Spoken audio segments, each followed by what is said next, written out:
عليكم، معاكم الكوتش محمد والي، وده الفيديو رقم 4 في كورس الافتتاح الإيطالي للمبتدئين. يلا بينا نبدأ. ده الفيديو رقم 4 اللي فيه ماتشات تطبيقية على الجزء الخاص بالكورس الافتتاح الإيطالي للمبتدئين. أول ماتش كان ما بيني وما بين صديق ليا اسمه علي. الدور كان بدأ بE4. الدور ده من غير تايمر، نلعب كده ودي على بورد E5، نايت F3، نايت C6، وهنا بيشوب على C4. ده الافتتاح الإيطالي. فهنا هو كمل بنقلة زي بيشوب على C5، لعبت D3، لعب نايت على F6، لعبت نايت C3، قام هنا الأسود مبين. طبعا أنا هنا مش بحاول إن أنا أربط، طول ما الفيل ده بيقدر إن هو يتراجع ويدافع عن الربط. مش عايز الشكل يبقى سوليد، مع انها مش نقله خطأ، بس انا يعني مش حابب ده. فانا لعبت هنا A3، نقله ويتنج، عايزه ان هو يلعب الدي 6 عشان اروح اربطه. فهنا لعب A6 ويتنج موف، لعبت H3 ويتنج موف برضه، مستنيه ان هو يلعب الدي 6، فاخيرا لعب الدي 6. فلعبت بيشوب على G5، لعب البيست موف H6، رجعت بالفيل. طبعا لو هو زق البيدق خطوتين هضحي حصان في بدائين. التكمله هتكون بالمنظر ده، هيمنعني ان انا انط نايت دي 5، فالعب كوين اف 3، هينط عليا نايت دي 4، هات وزيرك. همشي بالوزير، لو اكل هنا همشي، لو اكل هنا هاكل هنا بافكار كشمات. لكن ده ما حصلش في الجيم. اللي حصل في الجيم انه لعب نايت دي 4، بدا ان هو يحط ضغط ناحيه السنتر، نقله قويه جدا. فانا هنا اخدت وقت شويه في التفكير العب ايه، فبدات ان انا هاجم نايت دي 5. فلعب هنا البيست موف جي 5. لاحظ ان انا ملكي ما بيتش، لكن ملكه هو مبيت وبدا ان يفتح على الملك بتاعه. اللعب ده هيكون صعب جدا من جهه الاسود، لازم يلعب نقلات دقيقه جدا علشان الملك بتاعه ما يحصلوش مشاكل. طيب، هنا انا فكرت كتير جدا في حصان في بيدق، بحيث ان هو لما ياكل اكل كده وطالب قطعه، لكن مش ده اللي كان هيحصل. كان هياكل بالحصان، فلو كلت بالبيدق يكسب قطعه، ولو كلت بالفيل واكل هنا هلعب كوين اتش 5. عايز ان انا اكل البيضه، الكلام ده ايكوال، هيلعب كوين اف 6. طبعا لو اكل الفيل درو، كش كش كش كش درو. فهنا لو لعب كوين اف 6 وانا اكلت البيضه، ما ينفعش يجي هنا هاكل الوزير على الهوا ببلاش، فلازم يرجع هنا، اجيله كده يجي كده، اجيله كده يجي كده، اجيله كده. ما ينفعش يجي هنا، علشان انا دلوقتي ممكن العب كوين جي 5 كش، وبعد كده ياخد منه الرخ.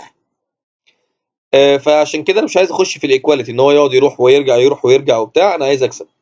فعلشان كده فكرت في نقله تانية غير حصان في بدائين، ففكرت في نقله حصان في حصان.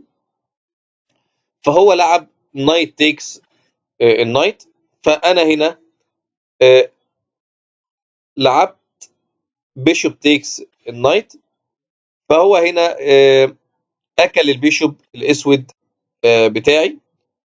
فهنا انا قررت ان انا اسيب الحصان بتاعي والعب كوين اتش 5. فهو اكل مني قطعه بمجانا، الحصان ده انا سبته مجانا فهو اكله. وده كان نقله بلندر، دي النقله اللي خسرته الجيم. كان هنا المفروض ان هو يلعب كوين جي 5، ولما كسر يكسر وارجع اطلب البيدق، فيطلب فيلي امشي، والبيدق ده كده كده هيقع مجانا، والدور تعادل، دور متعادل بالنسبه للكمبيوتر.